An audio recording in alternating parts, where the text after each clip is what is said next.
You sit alone in silence after another exhausting day. The world outside keeps moving, but inside your chest, something feels frozen. You stare at your phone screen, watching the dates change, the months disappear, the years quietly evaporate. And suddenly, a terrifying thought hits you.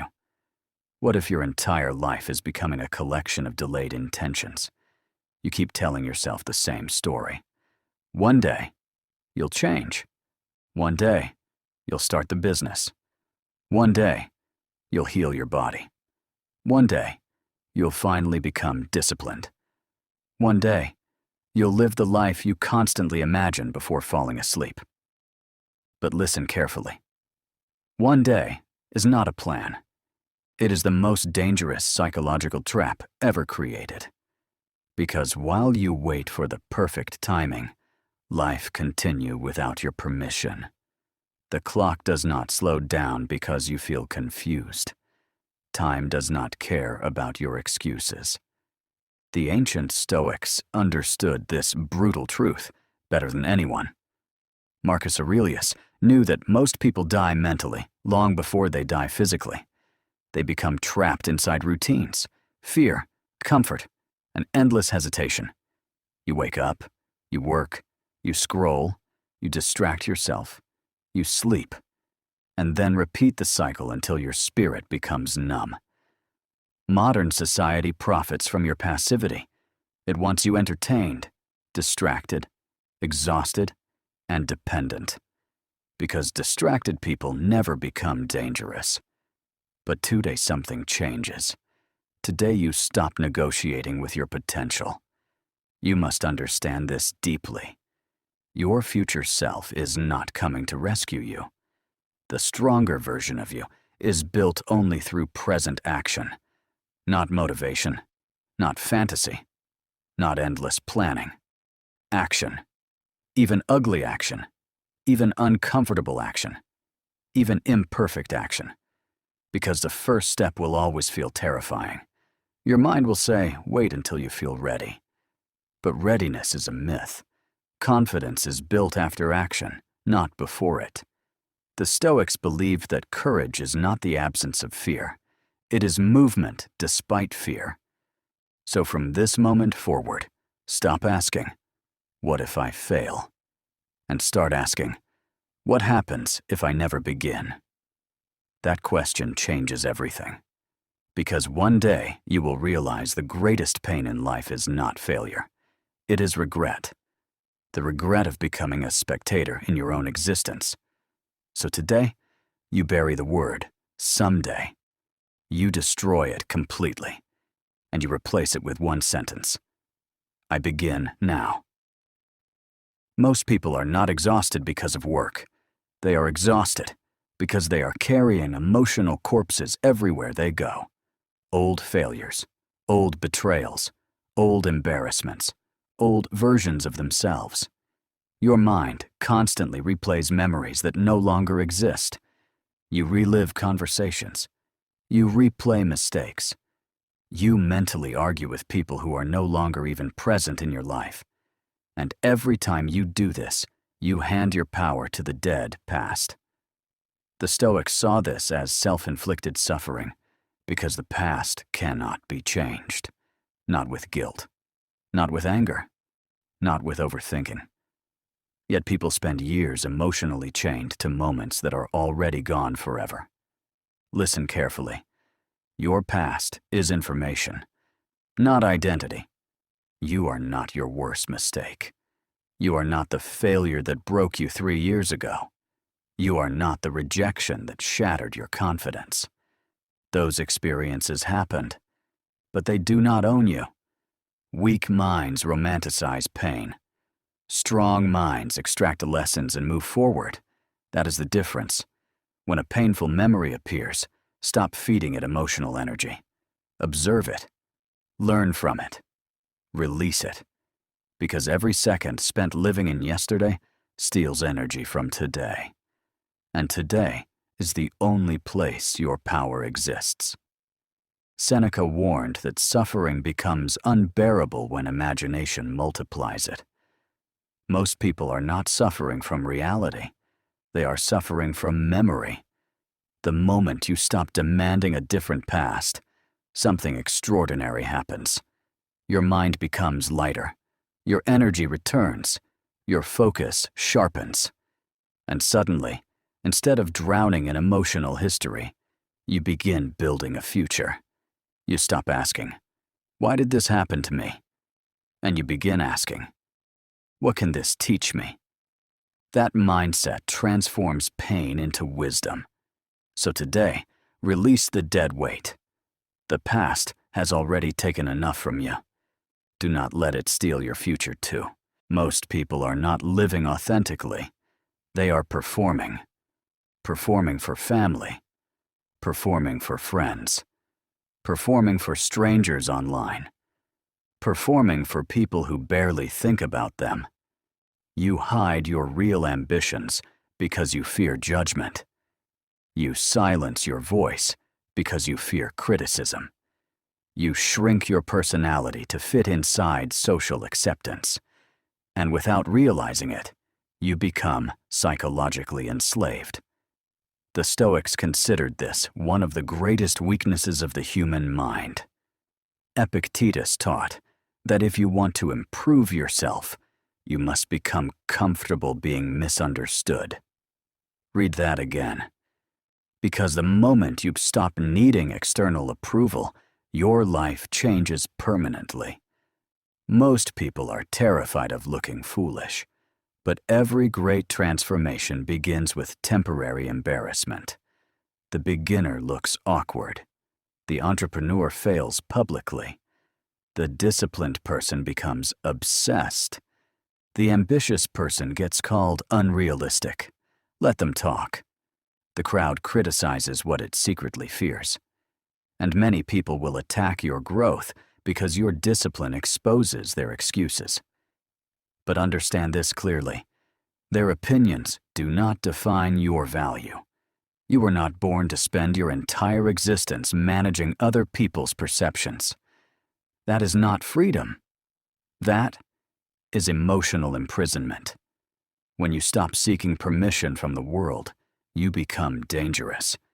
Because now your decisions are guided by purpose, not approval. You begin dressing how you want, speaking honestly, setting boundaries, walking away from disrespect, pursuing goals that scare you. And yes, some people will dislike the new version of you.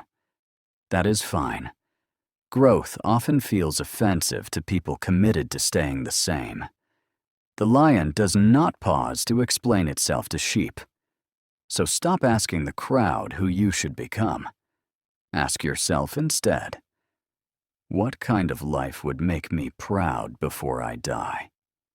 That question is far more important than public approval. Every time silence appears, people panic. The moment discomfort enters the room, they reach for their phones. Scrolling. Refreshing. Escaping.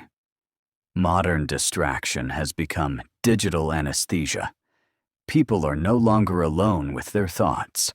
They are constantly medicating themselves with noise. And the terrifying part? Most don't even realize it. Your attention is your life force. Whatever controls your attention controls your existence. That is why endless entertainment is so dangerous. It slowly destroys your ability to think deeply. You become reactive instead of intentional. Your brain becomes addicted to stimulation, speed, novelty, and dopamine. Meanwhile, your dreams sit abandoned in silence. The Stoics protected their minds like sacred territory. They understood that inner peace cannot exist in a constantly distracted mind. So if you truly want to reclaim your life, you must learn how to sit still again.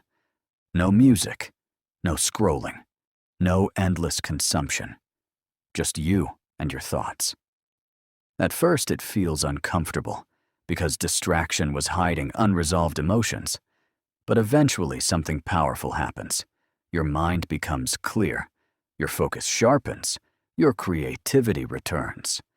And for the first time in years, you begin hearing your real inner voice again. Most people are terrified of boredom, but boredom is often the doorway to self-awareness. The greatest ideas are born in silence. The strongest discipline is built in solitude. If you cannot sit quietly with yourself, you will always depend on external noise to escape your own mind. So start reclaiming your attention. Put the phone down. Walk without headphones. Eat without videos. Think without interruption. Because the person who masters attention eventually masters life itself. Modern life is designed around comfort. Comfortable beds, comfortable temperatures, comfortable entertainment, comfortable routines.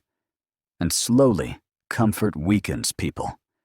The more you avoid discomfort, the more fragile your mind becomes. Then, one small inconvenience appears, and your emotional system collapses. The Stoics deliberately trained themselves through hardship, not because suffering is glamorous, but because resilience must be practiced. A weak mind constantly asks, "How can I avoid discomfort?" A powerful mind asks, "What can discomfort teach me?" That question changes everything. Growth is uncomfortable. Discipline is uncomfortable. Transformation is uncomfortable. But so is regret. Choose your pain wisely.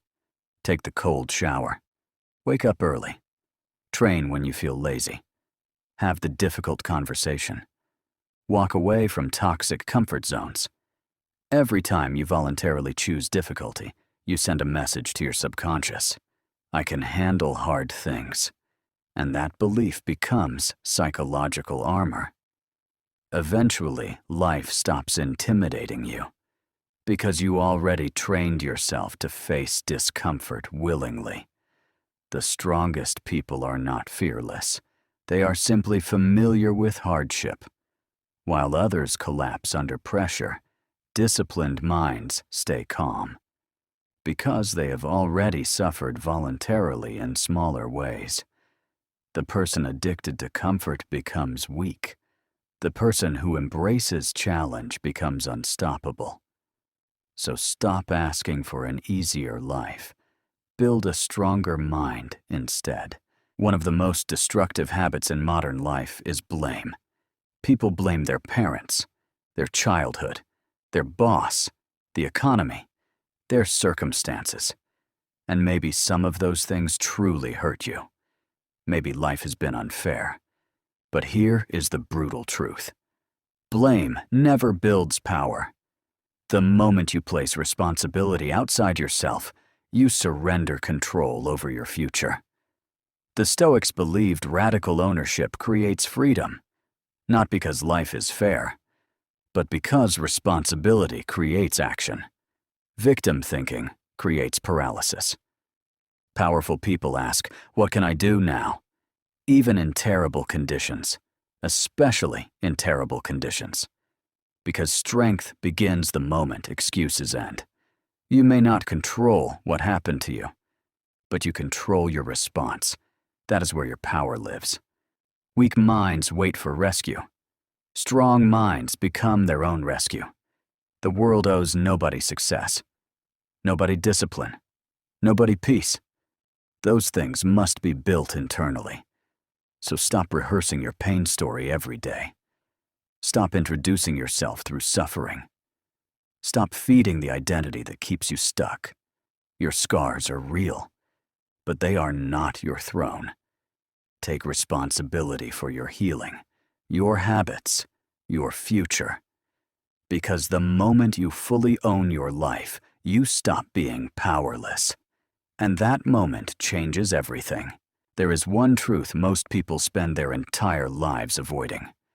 You are going to die. Not someday in theory, not philosophically, literally. One day, your heartbeat will stop forever.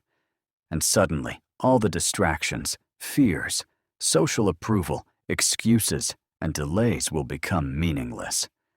The Stoics practiced something called memento mori, Remember death, not to become depressed, but to become awake.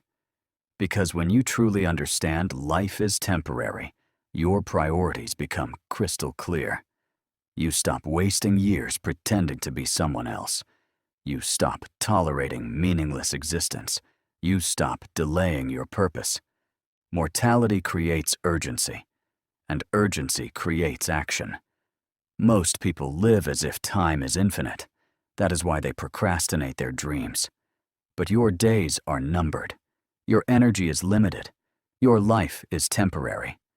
And once you fully accept that, you become free. Free from hesitation. Free from trivial drama. Free from meaningless approval. You finally understand that life is too short to betray yourself. So stop sleepwalking through existence. Stop waiting for permission. Stop postponing your future. This moment matters. Today matters. Your life matters. And the clock is still ticking. So rise. Build yourself. Discipline your mind.